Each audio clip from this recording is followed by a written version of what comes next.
Ladies and gentlemen, good evening and welcome to Gachie Skyman TV, the tallest man in Black Africa. Let me start this video by asking you a question. Do you think the broad-based government will survive up to 2027? What do you think, ladies and gentlemen? According to me, Raila Ruto government will not see the day all the way to 2027. It will not survive. It will collapse in the fullness of time. Ladies and gentlemen, why do I think so? If you look at William Ruto seems to prefer weak leaders. If you look at the kind of leaders he identified in Mount Kenya, you realize that he went for the lightweight. Akina Kawajiko, akina sijui wa nini, wa Mafuga, wa Matagi, wa Managu. This kind of leaders is the one that William Ruto prefer. Leaders who cannot actually bring anything. No idea, no nothing. When you look at ODM, or Raila Odinga, if you look at his team, it consists of what I would call brainy leaders. Professors, doctors, lawyers, engineers, name them. So it is this contrast that is going to break this broad-based government. If you have been listening to John Badi, there's some message that he has been trying to pass to Kenyans, that he is not there to please William Ruto. He is there. He's not there as a puppet. So this one tells you something. Number two, in my view, if you look at Kithure Kindiki is a lightweight politician. Kithure Kindiki cannot bring 1 million people, even 500,000 people, to William Ruto. And this one tells you something. That if ODM and UDA are to go for the elections, you know, Ruto has to be the candidate, presidential candidate that is. And ODM must provide the running mate. And this running mate, according to William Ruto, must be a lightweight politician. Who is this? That Azimio, or not Azimio for that. Azimio is already dead, and UDA. Who is this lightweight politician that Raila is going to propose? ODM is going to propose to be a running mate. If you look at the people who are proposed to be in the broad-based government by Raila Odinga, he calls them experts. If you look at them, for sure, they are competent, only that they are working in a very corrupt system. But in their own light, the guys have something in their heads. They have something between their ears. So who is this weak politician that will be William Ruto's running mate? I don't think ODM will be able to give William Ruto a weak or a light politician to be his running mate. Number three is William Ruto's preference for leaders with questionable characters. Leaders with tainted past. Leaders even with the court cases. These are the kind of leaders that William Ruto like working with.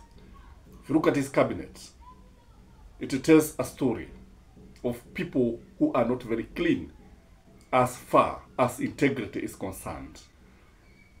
If you look at ODM tried to portray an image of a reformist. ODM tried to portray an image of competence and excellence. This is where now the difference comes. And that's why I'm saying that these two people, these two parties, cannot go together all the way to 2027. The other thing is about Raila Odinga. Whether Raila wins or loses, it is going to affect the broad-based government. If he loses, he will come and say that he's going to contest. At 80, Raila is going to contest. He's not going to retire. If he loses the African Union position, if he wins, it's also going to affect the broad-based government because he'll be laid back. He'll appear to be neutral.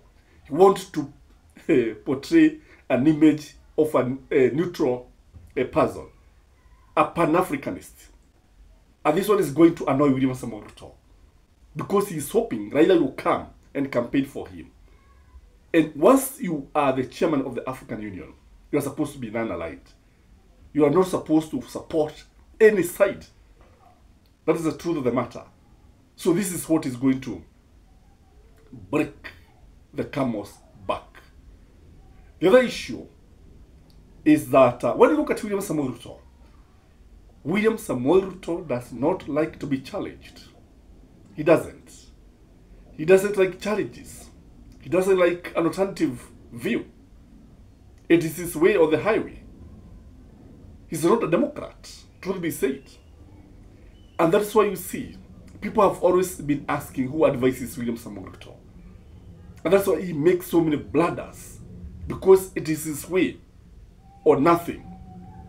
So when you look at ODM, on the other hand, ODM seems to bring leaders together and come up with a common agreement. In fact, there is an agreement in ODM that they have to support William Ruto to survive, especially because of Gachagwa's onslaught.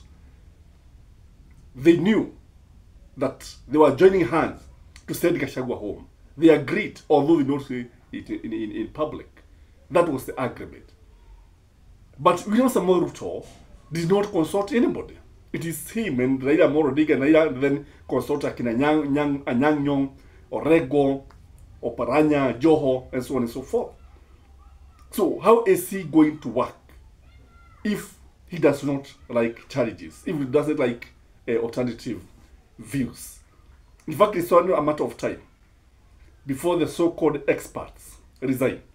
And Oparanya said it. He said it. And this worried William Ruto and his people.